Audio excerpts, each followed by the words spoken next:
சரியான நேரத்துக்கு அவங்க வரலன்னா அந்த ஜீவனோட உயிரை காப்பாத்திருக்க முடியாது.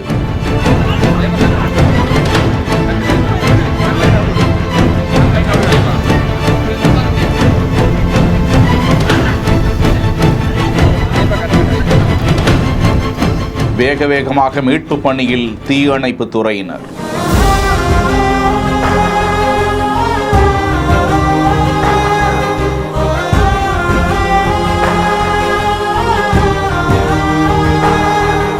சென்னை அடுத்த சேலையூரில் கிணற்றில் தவறி விழுந்த புள்ளிமான் மீட்கப்பட்டது. ஒரு வீட்டின் 30 அடி ஆழ அந்த கிணற்றில் புள்ளிமான் ஒன்று தவறி விழுந்து விட்டதாக தீயணைப்பு துறையினருக்கு தகவல் செல்ல விரைந்து வந்தவர்கள் ஏணி மூலமாக அந்த புள்ளிமானை லாவகமாக மீட்டனர். தாம்பரம், பெரும்பாக்கம், மேடவாக்கம் இடைப்பட்ட பகுதியில் வனப்பகுதிகள் அடங்கிய பகுதி இருக்கிறது. மேலும் வனவிலங்குகள் இருக்கக்கூடிய பூங்காக்களும் அந்த பகுதியில் காணப்படுகின்றன. பூங்காக்களில் இருந்து சில நேரம் வெளியேறி வரும் புள்ளிமான் உள்ளிட்ட உயிரினங்கள் தென்படுவது வழக்கமாக இருக்கிறது. வனப்பகுதியில் இருந்தும் தண்ணீர், உணவு தேடி சில நேரங்களில் வழி தவறி இது போன்ற விலங்குகள் வந்து கிணறு உள்ளிட்ட பகுதிகளிலும் மக்கள் வாழ்விடங்களுக்கும் வந்து விடுகின்றன. மீட்கப்பட்ட புள்ளிமான் அடர்ந்த வனப்பகுதிக்கு மருத்துவ உதவிகளுக்கு பிறகு அனுப்பி வைக்கப்படும் என்று அதிகாரிகள் தகவலை தெரிவித்திருக்கிறார்கள். விரைந்து வந்து அந்த மானின் உயிரை காத்து நடவடிக்கை மேற்கொண்ட தீயணைப்பு துறையினருக்கு பாராட்டுக்கள் குவிந்து வருகின்றன. செய்திகளை உடனுக்குடன் தெரிந்து கொள்ள பிஹைண்ட் வுட்ஸ் நியூஸ் வாட்ஸ்அப் சேனலுடன் இணைந்திருங்கள். செய்திகளை வழங்கியோர் Manju group, SIMS pharmacy and clinics, grand royal tours.